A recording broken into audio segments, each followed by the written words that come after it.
तो दोस्तों आज हम शुरू करने जा रहे हैं एक बहुत important course, international trade finance, ITF. सबसे पहले हम कवर करेंगे section 1, introduction to international trade finance, और उसका chapter 1.3, role of trade blocs. ये आईआईबीएफ के सिलेबस पर बेस्ड है और इसमें हमने बुक की हर एक लाइन को इतने सिंपल तरीके से एक्सप्लेन किया है कि सब कुछ एकदम क्लियर हो जाए। और एक बात, अगर आपको लगे कि बुक की कोई भी लाइन का एक्सप्लेनेशन हमारे कंटेंट में मिसिंग है, तो प्रूफ के साथ डिस्क्रिप्शन बॉक्स में दी गई ईमेल आईडी पर मेल करें और इस कोर्स को फ्री में क्लेम करें। इस कोर्स को परचेस करने का लिंक भी आपको डिस्क्रिप्शन बॉक्स में मिल जाएगा। तो बिना देर की चलते हैं। अब बात करते हैं ट्रेड ब्लॉक्स के रोल की। जैसे जैसे दुनिया में ट्रेड और इन्वेस्टमेंट का मूवमेंट बढ़ रहा है, ग्लोबल इकोनॉमी और ज़्यादा इंटीग्रेटेड होती जा रही है। लेकिन ग्लोबलाइजेशन के साथ कुछ चैलेंजेस भी आते हैं। होता यह है कि स्ट्रॉन्गर और मोर डेवलप्ड इकोनॉमीज कभी कभी लेस डेवलप्ड कंट्रीज पर हायर टैरिफ्स या स्ट्रिक्टर ट्रेड कंडीशंस इम्पोज कर देती हैं, जिससे ट्रेड इम्बैलेंसेस पैदा होते हैं। यानी बड़े देश अपनी टर्म्स पर खेलते हैं और छोटे देश पीछे रह जाते हैं। इसी प्रॉब्लम का सोल्यूशन है रीजनल ट्रेड ब्लॉक्स। जब कुछ देश मिलकर एक स्पेसिफिक रीजन में आपस में ट्रेड और इकोनॉमिक कोऑपरेशन बढ़ने का डिसाइड करते हैं, तो वो एक ट्रेड ब्लॉक बनते हैं। इसमें मेंबर कंट्रीज आपस में ट्रेड बैरियर्स कम करती हैं या कंप्लीटली एलिमिनेट कर देती हैं, जिससे रीजनल ट्रेड बढ़ती है और इकोनॉमिक इंटीग्रेशन मजबूत होती है। ये प्रेफरेंशियल ट्रेड अरेंजमेंट्स कई नई चीज़ नहीं है, ये कई सालों से एग्जिस्ट करती हैं और आज ग्लोबलाइजेशन और ट्रेड लिबरलाइजेशन के दौर में भी उतनी ही रेलिवेंट हैं। ट्रेड ब्लॉक्स बेसिकली ऐसे कंट्रीज़ के ग्रुप्स होते हैं जो एक दूसरे को प्रेफरेंशियल ट्रेड ट्रीटमेंट देने पर अग्री करते हैं, यानी नॉन मेंबर कंट्रीज़ के कंपेयर में आपस में बेहतर कंडीशंस पर ट्रेड करते हैं। इन ब्रॉडर ट्रेड लिबरलाइजेशन की तरफ एक इंटरमीडिएट स्टेप माना जाता है और अल्टीमेटली पूरी ग्लोबल इकोनॉमी के फुल इंटीग्रेशन की दिशा में एक ज़रूरी पड़ाव। रीजनल ट्रेड ब्लॉक्स को जनरली उनके बीच इकोनॉमिक कोऑपरेशन और इंटीग्रेशन के लेवल के हिसाब से अलग अलग टाइप्स में क्लासिफाई किया जाता है। अब देखते हैं कि ट्रेड ब्लॉक्स कितने टाइप्स के होते हैं। सबसे पहला टाइप है प्रेफरेंशियल ट्रेड एरिया, यानी पीटीए। ये एक स्पेसिफिक रीजन के कुछ कंट्रीज का ग्रुप होता है जो आपस में सर्टेन गुड्स पर टैरिफ्स कम करने या हटाने पर अग्री करते हैं। इसे बेसिकली एक ब्रॉडर ट्रेड ब्लॉक बनाने की स्टार्टिंग पॉइंट माना जाता है, यानी ये पूरी जर्नी का पहला कदम है। दूसरा टाइप है फ्री ट्रेड एरिया, यानी एफटीए। इसमें मेंबर कंट्रीज आपस में यानी ग्रुप के अंदर प्रोड्यूस होने वाले गुड्स पर ट्रेड बैरियर्स रिमूव करती हैं या सिग्निफिकेंटली रिड्यूस करती हैं। ये मेंबर कंट्रीज के बीच एक बेसिक इकोनॉमिक कोऑपरेशन है फॉर पार्टनरशिप। लेकिन एक इम्पॉर्टेंट बात, ग्रुप के बाहर के कंट्रीज के साथ हर मेंबर कंट्री अपनी इंडिपेंडेंट ट्रेड पॉलिसी रखती है, यानी अंदर सब फ्री है लेकिन बाहर हर देश अपने हिसाब से चलता है। अब एफटीए के कुछ एग्जाम्पल्स देखते हैं। पहला है NAFTA, यानी North American Free Trade Agreement, जिसमें यूनाइटेड स्टेट्स, मेक्सिको और कनाडा शामिल हैं। और दूसरा है ASEAN, यानी Association of South East Asian Nations, जिसमें Brunei, Cambodia, Indonesia, Laos, Malaysia, Myanmar, Philippines, Singapore, Thailand और वियतनाम शामिल हैं। थर्ड टाइप है कस्टम्स यूनियन। ये एफटीए से एक स्टेप आगे है। कस्टम्स यूनियन में मेंबर कंट्रीज आपस में तो सभी ट्रेड बैरियर्स हटा देती हैं, लेकिन साथ में एक और इम्पॉर्टेंट काम होता है। ये सभी मेंबर कंट्रीज मिलकर नॉन मेंबर कंट्रीज से आने वाले इंपोर्ट्स पर एक कॉमन एक्सटर्नल टैरिफ अडॉप्ट करती हैं। यानी ग्रुप के बाहर के किसी भी देश से आने वाले गुड्स पर सभी मेंबर्स एक ही इंपोर्ट ड्यूटी लगाएंगी, अलग अलग नहीं। इसका फ़ायदा ये होता है कि सभी मेंबर्स मिलकर एक बड़े और यूनिफाइड ट्रेडिंग ग्रुप की तरह काम करती है, जिससे उनकी कलेक्टिव बार्गेनिंग पावर काफ़ी बढ़ जाती है। कस्टम्स यूनियन के एग्जाम्पल्स में गल्फ को ऑपरेशन काउंसिल यानी GCC और अफ्रीकन यूनियन शामिल हैं। अब बात करते हैं फोर्थ टाइप, कॉमन मार्केट या सिंगल मार्केट की। और यह अब तक के सभी टाइप्स से ज़्यादा डीप लेवल का इकोनॉमिक इंटीग्रेशन है। कॉमन मार्केट में सिर्फ गुड्स और सर्विसेज की फ्री मूवमेंट नहीं होती, बल्कि लेबर और कैपिटल भी बिना किसी रिस्ट्रिक्शन के मेंबर कंट्रीज के बीच फ्रीली मूव कर सकते हैं। यानी ना सिर्फ सामान, बल्कि लोग और पैसा भी एक देश से दूसरे देश बिना रुकावट के जा सकते हैं। और गुड्स, रिसोर्सेज, सर्विसेज, कैपिटल, किसी पर भी कई टैरिफ नहीं होता। इसके साथ member countries non tariff barriers को भी कम करने या हटाने पर मिलकर काम करती हैं, ताकि एक जेन्युइनली यूनिफाइड इंटरनल मार्केट बन सके। ये countries shared economic policies follow करती हैं, यानी मैक्रो इकोनॉमिक डिसीजंस में कोऑर्डिनेशन होती है। और नॉन मेंबर कंट्रीज के साथ ट्रेड में भी सभी मेंबर्स एक यूनिफाइड अप्रोच रखती हैं, जिससे टैरिफ्स और ट्रेड बैरियर्स निगोशिएट करने में उनकी कलेक्टिव बार्गेनिंग पावर और बढ़ जाती है। अब एग्जाम्पल्स देखते हैं। पहला है बेनेलक्स कॉमन मार्केट, जिसमें बेल्जियम, नीदरलैंड्स और लग्जमबर्ग शामिल हैं। दूसरा और सबसे बड़ा एग्जाम्पल है यूरोपियन इकोनॉमिक कम्युनिटी यानी EEC, जो 1957 में France, West Germany, Italy, Netherlands, Belgium और लुक्समबर्ग ने मिलकर बनाई थी। बाद में इसमें कई और यूरोपियन कंट्रीज शामिल होती गईं, जैसे साइप्रस, चेक Republic, Denmark, Estonia, Finland, Germany, Hungary, Ireland, Italy, Latvia, Lithuania, Malta, Poland, पुर्तगाल, रोमानिया, स्लोवाकिया, स्लोवेनिया, स्पेन और स्वीडन। आज ये इंटीग्रेटेड यूरोपियन अरेंजमेंट यूरोजोन के नाम से जाने जाती है, जो इन कंट्रीज के बीच डीपर इकोनॉमिक और मॉनिटरी कोऑपरेशन को रिफ्लेक्ट करती है। और तीसरी एग्जाम्पल है COMESA, यानी common market for eastern and southern Africa, जो 19 अफ्रीकन नेशंस का एक रीजनल ग्रुपिंग है, जो आपस में इकोनॉमिक इंटीग्रेशन और ट्रेड बढ़ाने के मकसद से बना है। अब ये नंबर्स देखो, रीजनल ट्रेड ब्लॉक्स की इंपॉर्टेंस इनसे समझ आती है। ये एस्टिमेट किया गया है कि दुनिया के ग्लोबल ट्रेड का लगभग 82% हिस्सा रीजनल ट्रेड ब्लॉक्स के थ्रू होता है। और वर्ल्ड बैंक के 2001 में पब्लिश्ड वर्ल्ड डेवलपमेंट इंडिकेटर्स के अकॉर्डिंग दुनिया भर में लगभग 32 major regional trade blocs identify किए गए थे। यानी ये ब्लॉक्स कोई छोटी चीज़ नहीं है, ये प्रैक्टिकली पूरी ग्लोबल ट्रेड का बैकबोन है। अब बात करते हैं ट्रेड ब्लॉक्स के एडवांटेजेस की। पहला फ़ायदा यह है कि मेंबर कंट्रीज़ को एक दूसरे के मार्केट्स में आसान एक्सेस मिलती है। इससे गुड्स और सर्विसेज की डिमांड बढ़ती है। साथ ही प्रोड्यूसर्स पार्टनर कंट्रीज से कम कॉस्ट पर रॉ मटेरियल्स या प्रोडक्ट्स ले सकते हैं, और जिन गुड्स में उनकी कंपेटिटिव स्ट्रेंथ है उनके लिए एक वाइडर कस्टमर बेस भी मिलता है। Second, trade blocks member countries की प्रोडक्शन कॉस्ट कम करने में और प्राइस कंपेटिटिवनेस इंप्रूव करने में मदद करते हैं। इससे इकोनॉमीज ऑफ स्केल मिलती हैं, यानी जितना ज़्यादा प्रोड्यूस करो उतना सस्ता पड़ता है, और यही ओवरऑल इफ़िशिएंसी को स्ट्रेंथन करता है और ब्लॉक के बाहर के कंट्रीज़ के साथ ट्रेड नेगोशिएशंस में बार्गेनिंग पावर भी बढ़ाता है। थर्ड है जॉब क्रिएशन। जब ट्रेड बढ़ती है, प्रोडक्शन बढ़ती है और बिजनेसेस एक्सपैंड होते हैं, तो नेचुरली मेंबर कंट्रीज़ में रोज़गार के नए मौके बनते हैं। Fourth, trade blocks non member countries पर अलग टैरिफ्स और ट्रेड रिस्ट्रिक्शंस अप्लाई करके डोमेस्टिक इंडस्ट्रीज़ को चीपर इंपोर्ट्स से प्रोटेक्ट कर सकते हैं। इससे लोकल बिजनेसेस को ग्रो करने का मौका मिलता है। और फिफ्थ ये है कि जब एक स्मॉलर ग्रुप ऑफ कंट्रीज़ मिलकर काम करती हैं, तो उनके बीच क्लोजर कोऑपरेशन और बेटर कोऑर्डिनेशन होती है। इससे वो सब मिलकर शेयर्ड इकोनॉमिक ग्रोथ और डेवलपमेंट का फ़ायदा उठा सकती हैं। अब बात करते हैं ट्रेड ब्लॉक्स के डिसएडवांटेजेस की। ट्रेड ब्लॉक्स में शामिल देशों को फ़ायदा मिलता है क्योंकि वे आपस में बिना किसी रोक टोक या कम बाधाओं के आसानी से सामानों और सेवाओं का लेन देन कर सकते हैं। लेकिन ब्रॉडर ग्लोबल इकोनॉमिक पर्सपेक्टिव से देखें तो इनकी कुछ लिमिटेशंस भी हैं जो इकोनॉमीज़ की ओपननेस और लॉन्ग टर्म डेवलपमेंट को अफेक्ट कर सकती हैं। अब इसके कुछ डिसएडवांटेज को देखते हैं जो नीचे दिए गए हैं। फर्स्ट लिमिटेशन ये है कि मेंबर कंट्रीज़ के बीच ट्रेड इतनी कॉन्सेंट्रेटेड हो जाती है कि ज़्यादातर इकोनॉमिक एक्सचेंज ब्लॉक के अदर ही होने लगता है। इसका नुकसान ये होता है कि नॉन मेंबर कंट्रीज से आने वाले इनोवेशन, एडवांस्ड टेक्नोलॉजीज़ और न्यू प्रोडक्ट्स तक एक्सपोजर कम हो जाता है, और इससे ब्रॉडर ग्रोथ अपॉर्चुनिटीज़ मिस होने का रिस्क रहता है। सेकंड प्रॉब्लम है कंटिन्यूइंग इनएफिशिएंसीज की। जब ब्लॉक के अंदर ट्रेड बढ़ती है तो कंपनीज को बाहर से कंपटीशन कम मिलता है।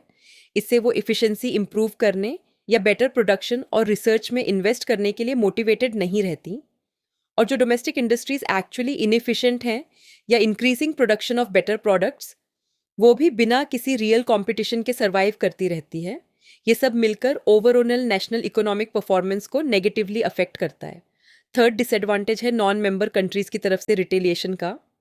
ब्लॉक के बाहर के देशों को लगता है कि मेंबर नेशंस आपस में प्रेफरेंशियल ट्रीटमेंट दे रहे हैं और वो पीछे रह जा रहे हैं, तो जवाब में वो रिटेलिएटरी मेजर्स ले सकते हैं, जैसे एक्सपोर्ट्स रिस्ट्रिक्ट करना, ब्लॉक मेंबर्स को भेजे जाने वाले गुड्स पर एक्सपोर्ट ड्यूटीज़ लगाना, या डिफरेंट ट्रेड ब्लॉक्स के बीच कंपटीशन को स्ट्रैटेजिकली इन्फ्लुएंस करना। अब बात करते हैं दुनिया के कुछ मेजर रीजनल ट्रेडिंग ब्लॉक्स की। फर्स्ट है ASEAN, यानी Association of South East Asian Nations. ये साउथ ईस्ट एशियन कंट्रीज़ का एक रीजनल ऑर्गेनाइजेशन है जिसकी कंबाइंड पॉपुलेशन 500 मिलियन से ज़्यादा है। इसकी स्थापना 8 अगस्त 1967 को हुई थी और ये एनुअली मिनिस्टीरियल लेवल मीटिंग्स करता है। इसके मेंबर नेशंस हैं Brunei, Malaysia, Singapore, Vietnam, Indonesia, Laos, Cambodia, Thailand, Philippines और म्यांमार। ज़्यादा इन्फॉर्मेशन के लिए www.aseansic.org पर विजिट कर सकते हैं। सेकंड है APEC यानी एशिया पैसिफिक इकोनॉमिक कोऑपरेशन। ये एशिया पैसिफिक रीजन में इकोनॉमिक ग्रोथ, कोऑपरेशन, ट्रेड और इन्वेस्टमेंट को प्रमोट करने पर फोकस्ड एक रीजनल फोरम है। इसमें 21 मेंबर इकोनॉमीज हैं और यहाँ एक इंटरेस्टिंग बात यह है कि इन्हें कंट्रीज नहीं बल्कि मेंबर इकोनॉमीज कहा जाता है। इन 21 इकोनॉमीज में शामिल हैं Australia, Brunei Darussalam, Canada, Chile, People's Republic of China, Hong Kong, Indonesia, Japan, Republic of Korea, Malaysia, Mexico, New Zealand, Papua New Guinea, Peru, Republic of Philippines, Russian Federation, Singapore, Chinese Taipei, Thailand, United States of America और Vietnam. ज़्यादा information के लिए www.apec.org पर visit कर सकते हैं। अगला block है EAEC यानी ईस्ट एशिया इकोनॉमिक कैकस। इसे एशियन+3 भी कहते हैं क्योंकि इसमें एशियन के 10 मेंबर कंट्रीज़ के साथ जापान, साउथ कोरिया और चाइना भी शामिल हैं। अब बात करते हैं SM की यानी एशिया यूरोप मीटिंग। ये 1996 में एस्टैब्लिश हुआ और यह एक मेजर इंटर रीजनल फोरम है जो एशिया और यूरोप के लीडर्स और मिनिस्टर्स को एक साथ लाता है पॉलिटिकल, इकोनॉमिक और कल्चरल एरियाज में डायलॉग और कोऑपरेशन के लिए। इसमें 26 पार्टिसिपेटिंग कंट्रीज़ हैं और लगभग 30 हेड्स ऑफ स्टेट और गवर्नमेंट रिप्रेजेंटेटिव्स इसमें इन्वॉल्व होते हैं और इसके मेंबर नेशंस कलेक्टिवली दुनिया के टोटल इकोनॉमिक आउटपुट का 50% अकाउंट करते हैं। SM फोरम में यूरोपियन यूनियन के 15 मेंबर कंट्रीज शामिल हैं। साथ में कई एशियन नेशंस भी हैं जैसे Brunei, China, Indonesia, Japan, Malaysia, Philippines, Singapore, south Korea, Thailand और वियतनाम। ज़्यादा इन्फॉर्मेशन के लिए www.asef.org/sm पर जा सकते हैं। अब बात करते हैं कॉमनवेल्थ की। यह 53 कंट्रीज़ का एक ग्रुप है जिनमें से ज़्यादातर पहले ब्रिटिश कॉलोनीज़ थीं और इन सब के ब्रिटेन के साथ स्ट्रॉन्ग हिस्टोरिकल और कल्चरल टाइज हैं। यह मेनली इंग्लिश स्पीकिंग नेशंस हैं जो सालों से एक दूसरे को ट्रेड में प्रेफरेंशियल ट्रीटमेंट देती आई हैं, यानी आपस में रिड्यूस्ड टैरिफ्स पर ट्रेड होती है। कॉमनवेल्थ के मेंबर्स हर 2 साल में एक बार CHOGM यानी Commonwealth heads of government meeting में मिलते हैं जहां ट्रेड और दूसरे इंपॉर्टेंट इश्यूज डिस्कस होते हैं। और एक इम्पॉर्टेंट बात, कॉमनवेल्थ एक वॉलंटरी एसोसिएशन है यानी कोई भी देश ज़बरदस्ती इसका हिस्सा नहीं है। ये 53 इंडिपेंडेंट स्टेट्स का एक इनफॉर्मल नेटवर्क है जो गवर्नमेंट और नॉन गवर्नमेंट दोनों लेवल्स पर आपस में कोऑपरेट करते हैं। इसके साथ ही समझते हैं EU यानी यूरोपियन यूनियन को, जो आज की दुनिया में इंटीग्रेशन के नज़रिए से सबसे advance form of international trade block मानी जाती है। EU की इंस्टीट्यूशनल स्ट्रक्चर को 5 की बॉडीज़ में डिवाइडेड है और हर बॉडी का अपना अलग काम है। फर्स्ट है यूरोपियन पार्लियामेंट जो मेंबर स्टेट्स के सिटीजन्स द्वारा इलेक्टेड रिप्रेजेंटेटिव्स से बनी होती है, यानी ये डायरेक्टली लोगों की आवाज़ है। सेकंड है council of the European union. ये मेंबर स्टेट्स की गवर्नमेंट्स को रिप्रेजेंट करती है और कलेक्टिव पॉलिसी डिसीजंस लेती है। थर्ड है यूरोपियन कमीशन। ये EU की एग्जीक्यूटिव बॉडी है जो पॉलिसीज इम्प्लीमेंट करती है और डिसीजन मेकिंग को ड्राइव करती है। फोर्थ है कोर्ट ऑफ जस्टिस। ये इंश्योर करती है कि EU के लॉज सही तरीके से इंटरप्रेट हों और सभी मेंबर स्टेट्स उन्हें फॉलो करें। फिफ्थ है कोर्ट ऑफ ऑडिटर्स। ये मॉनिटर करती है कि EU का बजट सही और लॉफुल तरीके से यूज हो रहा है या नहीं। इसके अलावा यूरोपियन यूनियन ने अपने मेंबर कंट्रीज के बीच एक सिंगल इंटरनल मार्केट बनाया है और साथ में एक कॉमन करेंसी भी इंट्रोड्यूस की है जिसे यूरो कहते हैं, जो इसके कई मेंबर स्टेट्स यूज करते हैं। अब EU की जर्नी देखते हैं। ये शुरू हुआ सिर्फ 6 फाउंडिंग मेंबर्स से, Belgium, Germany, France, Italy, Luxembourg और नेदरलैंड्स। फिर धीरे धीरे ये बढ़ता गया। 1973 में डेनमार्क, आयरलैंड और यूनाइटेड किंगडम शामिल हुए। 1981 में ग्रीस आया। 1986 में स्पेन और पोर्चुगल जुड़े और 1995 में ऑस्ट्रिया, फिनलैंड और स्वीडन ने मेंबरशिप ली। सबसे बड़ा एक्सपेंशन 2004 में हुआ जब एक साथ 10 नए कंट्रीज मेंबर्स बन गए। आज ईयू में Austria, Belgium, Bulgaria, Denmark, Finland, France, Germany, Greece, Ireland, Italy, Luxembourg, Netherlands, Portugal, Romania, Spain, Sweden, Cyprus, Croatia, चेक Republic, Estonia, Hungary, Latvia, Lithuania, Malta, Poland, Slovakia और स्लोवेनिया शामिल हैं। और एक बेहद इंपॉर्टेंट इवेंट, यूनाइटेड किंगडम 2016 तक EU का member था, लेकिन जून 2016 में एक नेशनल रेफरेंडम हुआ जिसम यूके के लोगों ने ईयू से बाहर निकलने का वोट दिया। इस प्रोसेस को ब्रेक्जिट कहा जाता है और यह मॉडर्न ट्रेड हिस्ट्री की सबसे बड़ी और चर्चित घटनाओं में से एक है। अब आगे जानते हैं NAFTA यानी North American Free Trade agreement के बारे में। यह कनाडा, यूनाइटेड स्टेट्स और मेक्सिको के बीच एक ट्रेड एग्रीमेंट है। इसका मकसद है इन तीनों नॉर्थ अमेरिकन कंट्रीज़ के बीच फ्री ट्रेड बढ़ाना और हर देश की अपनी स्ट्रेंथ्स का फ़ायदा उठाना और एडवांटेजेस। यूनाइटेड स्टेट्स और Canada advanced industrial environment for manufacturing और सर्विस कैपेबिलिटीज़ लाते हैं, जबकि मेक्सिको का एडवांटेज है कम कॉस्ट का लेबर और रिलेटिवली सस्ते रॉ मटेरियल्स तक एक्सेस। यानी तीनों मिलकर एक दूसरे की कमजोरियों को कवर करते हैं। अब बात करते हैं CIS की, यानी कॉमनवेल्थ ऑफ इंडिपेंडेंट स्टेट्स। ये उन कंट्रीज़ का एक रीजनल ग्रुपिंग है जो पहले सोवियत यूनियन का हिस्सा थी। इन सब नेशंस के बीच हिस्टोरिकल ट्रेड रिलेशनशिप्स हैं और यह आज भी फॉर्मल और इनफॉर्मल प्रेफरेंशियल ट्रेड अरेंजमेंट्स के थ्रू इकोनॉमिक कोऑपरेशन मेंटेन करते हैं। यानी सोवियत यूनियन भले ही ख़त्म हो गया, लेकिन इन देशों के बीच इकोनॉमिक और रीजनल टाइज आज भी बने हुए हैं। अब जानते हैं COMESA यानी common market for eastern and southern Africa के बारे में। ईस्टर्न और साउथर्न अफ्रीका के कंट्रीज़ का एक रीजनल इकोनॉमिक ग्रुपिंग है। इसमें इंडिपेंडेंट सॉवरेन स्टेट्स मिलकर अपने नेचुरल और ह्यूमन रिसोर्सेज को डेवलप और यूटिलाइज करते हैं ताकि सभी को म्यूचुअल बेनिफिट हो और पूरे रीजन का डेवलपमेंट हो। COMESA में 19 मेंबर स्टेट्स हैं और इनकी कंबाइंड पॉपुलेशन लगभग 385 मिलियन है, जो इसे एक सिग्निफिकेंट रीजनल ट्रेड ब्लॉक बनाती है। इसके मेंबर्स हैं Burundi, Comoros, Democratic Republic of Congo, Djibouti, Egypt, Eritrea, Ethiopia, Kenya, Libya, Madagascar, Malawi, Mauritius, Rwanda, Seychelles, Sudan, Swaziland, Uganda, Zambia और जिम्बाब्वे। ज़्यादा इन्फॉर्मेशन के लिए www.comesa.int पर विजिट कर सकते हैं। अब आगे सार्क यानी south Asian association for regional cooperation की बात करें तो यह 8 दिसंबर 1985 को बना, जब बांग्लादेश, भूटान, इंडिया, मालदीव्स, नेपाल, पाकिस्तान और श्रीलंका के लीडर्स ने मिलकर इसका चार्टर अडॉप्ट किया। ये साउथ एशियन कंट्रीज़ के बीच फ्रेंडशिप, ट्रस्ट और म्यूचुअल अंडरस्टैंडिंग के आधार पर कोऑपरेशन एनकरेज करने का एक रीजनल प्लेटफॉर्म है। इसका मेन फोकस है मेंबर नेशंस में इकोनॉमिक और सोशल डेवलपमेंट को प्रमोट और एक्सेलरेट करना। सार्क के revised regional integrated programme of action के थ्रू मेंबर कंट्रीज कई की एरियाज में मिलकर काम करती हैं, जैसे एग्रीकल्चर और रूरल डेवलपमेंट, हेल्थ और population related initiatives, women, youth और चिल्ड्रन की वेलफेयर, एनवायरमेंटल प्रोटेक्शन और फॉरेस्ट्री, साइंस और टेक्नोलॉजी के साथ मीटरोलॉजी, ट्रांसपोर्ट सिस्टम्स और ह्यूमन रिसोर्स डेवलपमेंट।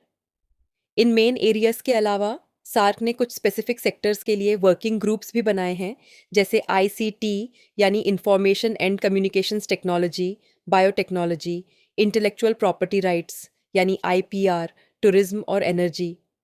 सार्क अपनी समिट मीटिंग्स ईयरली बेसिस पर करता है और जो देश उस साल समिट होस्ट करता है वही उस साल एसोसिएशन का चेयर भी होता है। ज़्यादा इन्फॉर्मेशन के लिए www.sarc-sec.org पर विजिट कर सकते हैं। चलो अब बात करते हैं MERCOSUR की, यानी साउथर्न कॉमन मार्केट लगभग 575 मिलियन लोगों का है। ये साउथ अमेरिका का एक रीजनल ट्रेड ब्लॉक है जो कस्टम्स यूनियन की तरह काम करता है। इसकी नींव 26 मार्च 1991 को रखी गई जब अर्जेंटीना, ब्राज़ील, पैराग्वे और उरुग्वाय ने ट्रीटी ऑफ असुंसियोन साइन की। आज इसके फुल मेंबर्स हैं अर्जेंटीना, ब्राज़ील, उरुग्वे, पराग्वे और वेनेजुएला, जो 2012 में फुल मेंबर बना। एसोसिएट मेंबर्स में बोलीविया, चिली, कोलंबिया, इक्वाडोर और पेरू शामिल हैं। चिली 1996 में जुड़ा, बोलीविया 1997 में, पेरू 2003 में और कोलंबिया तथा इक्वाडोर 2004 में जुड़े। इसका कंबाइंड मार्केट का पॉपुलेशन 260 मिलियन से ज़्यादा है और 2023 में GDP US dollar 2.8 trillion cross कर गई। यही इसे दुनिया के सबसे fast growing regional trade groupings में से एक बनाता है। ज़्यादा इन्फॉर्मेशन के लिए www.mercosur.org इंग्लिश पर विजिट कर सकते हैं। इसी के साथ एक और इम्पॉर्टेंट ग्रुपिंग है G15 यानी ग्रुप ऑफ 15। ये 1989 में बेलग्रेड में हुए नॉन अलाइंड मूवमेंट समिट के दौरान बना। इसे स्पेसिफिकली डेवलपिंग कंट्रीज के बीच साउथ साउथ कोऑपरेशन प्रमोट करने के लिए डिज़ाइन किया गया है, ट्रेड, इन्वेस्टमेंट और इकोनॉमिक डेवलपमेंट जैसे एरियाज में।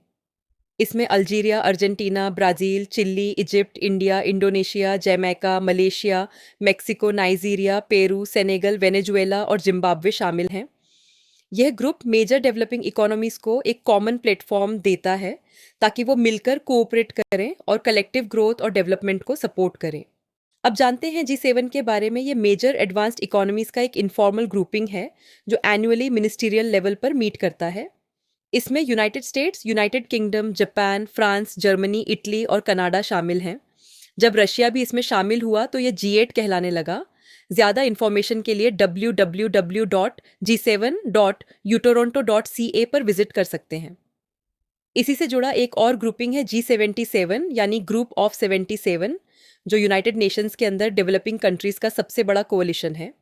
ये उन नेशंस को एक प्लेटफॉर्म देता है जहां वो अपने शेयर्ड इकोनॉमिक इंटरेस्ट्स को आर्टिकुलेट और प्रमोट कर सकें और यूएन सिस्टम के अंदर मेजर ग्लोबल इकोनॉमिक इश्यूज पर अपनी कलेक्टिव बैर्निंग पावर मजबूत कर सकें।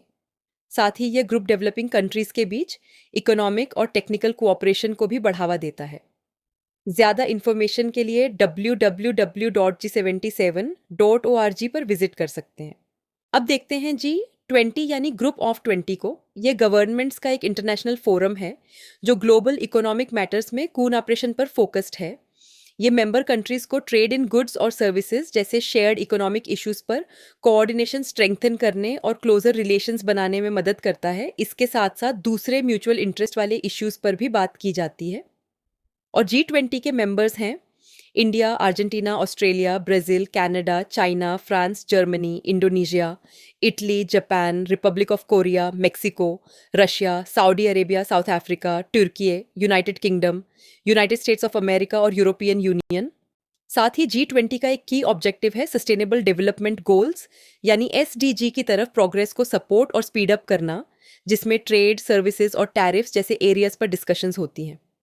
और एक स्पेशल मेंशन, इंडिया ने 2023 में G20 की प्रेसिडेंसी संभाली और इस दौरान इकोनॉमिक ग्रोथ, डेवलपमेंट और सस्टेनेबिलिटी पर फोकस्ड कई इंटरमिनिस्ट्रियल मीटिंग्स ऑर्गेनाइज की।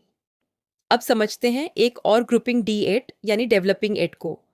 ये 1998 में बना और इसमें 8 डेवलपिंग कंट्रीज शामिल हैं: Egypt, Turkey, Indonesia, Malaysia, Pakistan, Bangladesh, Iran और नाइजीरिया। ये ग्रुप ईयरली समिट्स करता है जिनमें मेंबर कंट्रीज के हेड्स ऑफ स्टेट पार्टिसिपेट करते हैं। D8 की एक खास बात यह है कि इसके सभी members Organisation of Islamic Conference के भी हिस्से हैं और दूसरे डेवलपिंग कंट्री ग्रुपिंग से ये इस मायने में अलग है कि यह उन प्रोजेक्ट्स को ज़्यादा इंपॉर्टेंस देता है जो प्राइमरीली प्राइवेट सेक्टर पार्टिसिपेशन के थ्रू कैरी आउट होते हैं। अब बात करते हैं IORARC की, यानी Indian ocean ring association for regional cooperation. ये एक रीजनल ग्रुपिंग है जो शुरुआत में सिर्फ 7 मेंबर कंट्रीज़ के साथ बनी थी और धीरे धीरे एक्सपैंड होती गई। इसकी मेंबरशिप जियोग्राफिक लोकेशन पर बेस्ड है, यानी इंडियन ओशन के आसपास के देश ही इसके मेंबर बन सकते हैं। इसकी कंबाइंड पॉपुलेशन 2 बिलियन से ज़्यादा है, जो इसे एक बहुत लार्ज और सिग्निफिकेंट पोटेंशियल ट्रेड मार्केट बनाती है।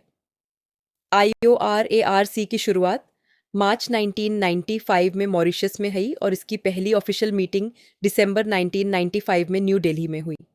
इस ऑर्गेनाइजेशन का मकसद है मेंबर कंट्रीज़ के बीच सस्टेनेबल इकोनॉमिक ग्रोथ और डेवलपमेंट को इनकरेज करना और साथ में इंडियन ओशन रीजन के अंदर ट्रेड को बढ़ावा देना। फिलहाल IORARC में 21 मेंबर कंट्रीज़ हैं: Australia, Bangladesh, Comoros, India, Indonesia, Iran, Kenya, Madagascar, Malaysia, Mauritius, Mozambique, Oman, Seychelles, Somalia, Singapore, south Africa, Sri Lanka, Tanzania, Thailand, United Arab Emirates और येमेन ये सभी नेशंस इंडियन ओशन के आसपास लोकेटेड हैं और मिलकर एक सिग्निफिकेंट ट्रेड और इकोनॉमिक एरिया बनाते हैं। इसके बाद आती है एक और इम्पॉर्टेंट ग्रुपिंग है क्वाड यानी क्वाड्रिलैटरल सिक्योरिटी डायलॉग। इसमें यूनाइटेड स्टेट्स, जापान, ऑस्ट्रेलिया और इंडिया शामिल हैं। ये पहली बार 2007 में बना था, लेकिन करीब एक डेकेड तक इनएक्टिव रहा और फिर 2017 में इसे रिवाइव किया गया। अब क्वाड बाकी ट्रेड ब्लॉक्स से थोड़ा अलग है, क्योंकि इसके मेंबर्स के बीच कोई फॉर्मल ट्रेड एग्रीमेंट या ट्रीटी नहीं है। ये बेसिकली एक स्ट्रेटेजिक ग्रुपिंग है जिसे इंडो पैसिफिक रीजन में चाइना के बढ़ते इकोनॉमिक और पॉलिटिकल इन्फ्लुएंस को बैलेंस करने के नज़रिए से देखा जाता है। कुछ एक्सपर्ट्स का मानना है कि आने वाले समय में यह और ज़्यादा स्ट्रक्चर्ड फॉर्म ले सकता है और हो सकता है कि फ्यूचर में ये एक प्रॉपर अलायंस या ट्रेड ब्लॉक की शेप भी ले ले। यहाँ एक इम्पॉर्टेंट बात क्लियर कर लेते हैं। ACU यानी एशियन क्लियरिंग यूनियन कोई ट्रेड ब्लॉक नहीं है। ये एक रीजनल पेमेंट अरेंजमेंट है। ये 9 एशियन नेशंस का एक ग्रुप है जो 1974 में बना और इसका हेडक्वार्टर्स तेहरान, ईरान में है। इसे इसलिए बनाया गया था ताकि मेंबर कंट्रीज़ के बीच पेमेंट सेटलमेंट्स को मल्टीलेटरल बेसिस पर सिंप्लीफाई और कोऑर्डिनेट किया जा सके, यानी क्रॉस बॉर्डर ट्रांजैक्शंस आसान हों। इस सिस्टम में 9 मेंबर कंट्रीज़ हैं: Bangladesh, Bhutan, India, Iran, Maldives, Myanmar, Nepal, Pakistan और श्रीलंका। ACU का एक बड़ा फ़ायदा ये है कि ये मेंबर कंट्रीज़ को स्केर्स फॉरेन करेंसी रिजर्व्स, ख़ासतौर पर हार्ड करेंसीज, यूज़ करने की ज़रूरत कम करता है। इससे इंटरनेशनल पेमेंट सेटल करना आसान और कम कॉस्टली हो जाता है। इसके लिए ACU ने एक कॉमन अकाउंटिंग यूनिट डेवलप किया है जिसे ACU डॉलर कहते हैं। मेंबर नेशंस के बैंक्स इस यूनिट में अकाउंट्स मेंटेन कर सकते हैं और इन ACU डॉलर ट्रांजैक्शंस की फाइनल सेटलमेंट मेंबर कंट्रीज़ के रिस्पेक्टिव सेंट्रल बैंक्स के थ्रू होती है। तो प्रैक्टिकली देखें तो जब मेंबर कंट्रीज़ आपस में ट्रेड पेमेंट सेटल करते हैं तो वे US dollar, British pound, Japanese yen या यूरो जैसी मेजर इंटरनेशनल करेंसीज यूज़ करने की बजाय ACU डॉलर अकाउंट्स के थ्रू सेटल करते हैं। इससे फॉरेन करेंसी पर डिपेंडेंस कम होती है और रीजनल ट्रेड स्मूथ रहती है। अब बात करते हैं बायलैटरल ट्रेड ट्रीटीज़ की। जिस तरह ट्रेड ब्लॉक्स काम करते हैं उसी तरह ये दो कंट्रीज़ के बीच होने वाले अग्रीमेंट्स होते हैं जो आपस में ट्रेड को प्रमोट करने के लिए बनाए जाते हैं। इन अग्रीमेंट्स का मकसद होता है इकोनॉमीज़ को ओपन करना और गुड्स और सर्विसेज के एक्सचेंज को इनकरेज करना। इसके लिए दोनों कंट्रीज़ एक दूसरे को प्रेफरेंशियल ट्रीटमेंट देती हैं, जैसे रिड्यूस्ड या ज़ीरो टैरिफ्स और ईजियर ट्रेड कंडीशंस। इन्हें अक्सर फ्री ट्रेड अग्रीमेंट्स या प्रेफरेंशियल ट्रेड अग्रीमेंट्स कहा जाता है, क्योंकि ये दोनों कंट्रीज़ को स्पेशल ट्रेड बेनिफिट्स देते हैं। इन अरेंजमेंट्स के अंडर हर कंट्री दूसरे को कुछ सिलेक्टेड कंसेशंस देती है, जिससे इकोनॉमिक रिलेशंस मजबूत होते हैं और दोनों के बीच ट्रेड फ्लोज बढ़ते हैं। ये फ्री ट्रेड अग्रीमेंट्स शुरुआत में मेनली गुड्स की ट्रेड पर फोकस्ड होते हैं, लेकिन धीरे धीरे ये एक्सपैंड होते हैं और सर्विसेज, मूवमेंट ऑफ पीपल यानी मैन पावर और फिनेंशियल फ्लोज को भी कवर करने लगते हैं। समय के साथ ये दोनों कंट्रीज़ के बीच एक ब्रॉडर और मोर कॉम्प्रिहेंसिव इकोनॉमिक अग्रीमेंट की शेप ले लेते हैं। इंडिया ने भी ट्रेड और इकोनॉमिक कूनैपरेशन को बढ़ावा देने के लिए कई देशों के साथ बिलेटरल फ्री ट्रेड एग्रीमेंट्स यानी FTAs और प्रेफरेंशियल ट्रेड एग्रीमेंट्स यानी PTAs किए हैं। इंडिया ने जो कुछ मेजर बायलैटरल अग्रीमेंट्स किए हैं वे कुछ इस तरह हैं: इंडिया और श्रीलंका के बीच फ्री ट्रेड अग्रीमेंट, इंडिया और नेपाल के बीच फ्री ट्रेड अग्रीमेंट और इंडिया और भूटान के साथ ट्रेड, कॉमर्स और ट्रांजिट का अग्रीमेंट। इसके साथ इंडिया ने थाईलैंड के साथ फ्री ट्रेड अग्रीमेंट और सिंगापुर के साथ कॉम्प्रिहेंसिव इकोनॉमिक कोऑपरेशन अग्रीमेंट यानी CECA किया है। आगे बढ़ें तो साउथ कोरिया और जापान दोनों के साथ इंडिया ने कॉम्प्रिहेंसिव इकोनॉमिक पार्टनरशिप एग्रीमेंट यानी CEPA साइन किया है। मलेशिया के साथ कॉम्प्रिहेंसिव इकोनॉमिक कोऑपरेशन एग्रीमेंट यानी CECA है और मॉरिशस के साथ comprehensive economic cooperation and partnership agreement यानी CECPA। इनके अलावा अफगानिस्तान के साथ प्रेफरेंशियल ट्रेड एग्रीमेंट यानी PTA है और हाल के ईयर्स में इंडिया ने UAE के साथ कॉम्प्रिहेंसिव इकोनॉमिक पार्टनरशिप अग्रीमेंट यानी CEPA और ऑस्ट्रेलिया के साथ कॉम्प्रिहेंसिव इकोनॉमिक कोऑपरेशन अग्रीमेंट यानी CECA भी किया है। यानी देखो, इंडिया ने अपने नेबर्स से लेकर दूर के मेजर इकोनॉमीज तक सबके साथ ट्रेड रिलेशनशिप्स को फॉर्मली स्ट्रेंथन किया है। तो दोस्तों, इसी के साथ हमारा चैप्टर 1.3 यहाँ कंप्लीट होता है। मिलते हैं अगले चैप्टर 1.4 में।